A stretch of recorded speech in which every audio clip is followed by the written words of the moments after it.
అన్న నమస్తే అన్న, ఏం పేరు మీ పేరు? శశిధర్ గౌడ్. శశిధర్ గౌడ్. లోకలా? లోకల్. అంటే ఇప్పుడు ఇది కాన్స్టిట్యూన్సీ ఏదో వస్తుంది మీరు? మాది మహేశ్వరం కిందకి వస్తుంది. మహేశ్వరం కాన్స్టిట్యూన్సీ కదా? ఓకే. అన్న ఏం లేదు, ఇప్పుడు జిహెచ్ఎంసీ ఎన్నికలు రాబోతున్నాయి. సో ప్రధానంగా చూసుకుంటే ఇక్కడ కాంగ్రెస్ అధికార పార్టీ, బీఆర్ఎస్ ఓ 10 ఏళ్ళు ఇక్కడ అధికారం చేసి వెళ్ళింది, బీజేపీ కూడా ఉంది. ఇక కవిత కూడా ఒక పార్టీ పెట్టుకున్నది, ఇక పవన్ కళ్యాణ్ కూడా ట్రై చేస్తా ఉన్నాడు.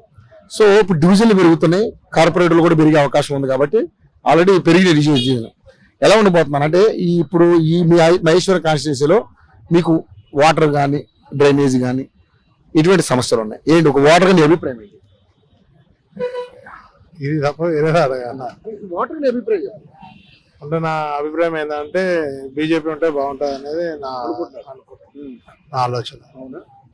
బీజేపీకి ఛాన్స్ ఉందా తెలంగాణలో? తెలంగాణలో అంటే కార్పొరేషన్ లో ఛాన్స్ ఉంది. ఎందుకంటే లాస్ట్ టైం 48 వచ్చినాయి. ఇప్పుడు సిట్టింగ్ కూడా కార్పొరేటర్లు ఇక్కడ మా మహేశ్వరం కి అర్బన్ కి 2 కార్పొరేటర్లు బీజేపీ వాళ్ళు. బీజేపీ ఇద్దరు ఇద్దరు ఆర్కే పెరిగే అవకాశం ఉంది, పెరిగే ఛాన్స్ కూడా ఉంది. ఇప్పుడు ఎన్ని అవుతున్నాయి? ఇప్పుడు 4 డివిజన్స్ అవుతున్నాయి. 4 డివిజన్ లో 3 వచ్చే ఛాన్స్. 3. Okay okay. సో మొత్తానికి అయితే బీజేపీకి అవకాశం కోరుకుంటారు. 14 డివిజన్లు ఉన్నాయి. ఆ 14 బీజేపీకి అవకాశం ఉంది. బీజేపీకి అవకాశం ఎందుకంటే అందరు సిట్టింగ్ కార్పొరేటర్లు ప్లస్ ఎవరి మీద కూడా ఇప్పటి వరకు రిమార్క్ అనేది లేదు. మరి అధికార పార్టీ ఉంది, అదేవిధంగా గత ప్రభుత్వం బీఆర్ఎస్ ఉంది. సో ఇప్పుడు బీజేపీకి వాళ్ళు కాదని బీజేపీకి అవకాశం ఇస్తారంట. అప్పుడు అధికారంలో టీఆర్ఎస్ ఉండే, వాళ్ళని కాదనుకొని బీజేపీకి అవకాశం ఇచ్చినా లేదా? 48 ఇచ్చారు. 48 ఇచ్చారు. ఇప్పుడు సేమ్ యాజ్ అదే రిపీట్ అవుతుంది, జరుగుతుంది, జరిగే ఛాన్స్ ఉంది. ఎందుకంటే దేశంలో 21 రాష్ట్రాల్లో అధికారంలో ఉంది బీజేపీ. పైగా మన తెలంగాణలో 8 మంది ఎంపీలు ఉన్నారు, 8 మంది ఎమ్మెల్యేలు ఉన్నారు. కాబట్టి ఛాన్సెస్ ఎక్కువ అంటే. సరే మరి ఎట్లుంది నా అధికార పార్టీ? మరి 6 గ్యారెంటీలు అంటుంది, ఏమైనా వస్తున్నాయి అంటే ఇప్పటి వరకు కూడా 6 గ్యారెంటీలలో ఒక్క గ్యారెంటీ కూడా మా ఫ్యామిలీకి అందలేదు. ఒక్కటి కూడా ఓన్లీ ఉచిత మహిళా బస్ పథకం ఒకటే, అది ఒక్కటే మా ఇంట్లో ఆడవాళ్ళకు తిరగడానికి తప్ప వేరే దానికి దేనికి ఉపయోగం. సో 200 యూనిట్ కరెంట్ రావట్లేదా? అది కరెంటు రావట్లేదు, అది నామ మాత్రమే. సో మరి ఇది గ్యాస్ 500 గ్యాస్ ఏడుంది ఇప్పటివరకు అయితే ఎవరికైనా ఇచ్చినట్టుందా? మా ఇంటికైతే రాలేదు. సో మరి ఇస్తారన్న 2500 అప్రూవల్ అని లెటర్ వచ్చింది కానీ రాలేదు. సో 6 గ్యారెంటీలు ఏం లేదు, అందలేదు. ఎట్లుంది మరి రేవంత్ రెడ్డి పరిపాలన?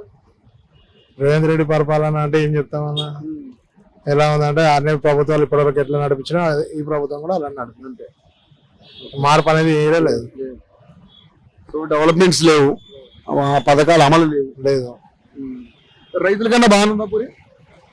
రైతులకు ఇస్తున్నాం అంటారు, అది ఇస్తున్నా లేదా మనకైతే రైతులు కాదు. నాకు ఆ భూముల గురించి అయితే తెలియదు, భూములు లేవు. భూములు ఉన్న వాళ్ళకి తెలుస్తుంది రైతులకు ఏమి ఇస్తున్నాయి అనేది. సో మొత్తానికి అయితే బీజేపీకి ఒక అవకాశం అయితే ఇవ్వాలని కోరుకున్నాం. ఈ గత ప్రభుత్వం నుంచి కూడా దాదాపు ఇచ్చిన తలం నుంచి కూడా టీడీపీ అధికారం పాలించింది, కాంగ్రెస్ పాలించింది, బీఆర్ఎస్ పాలించింది.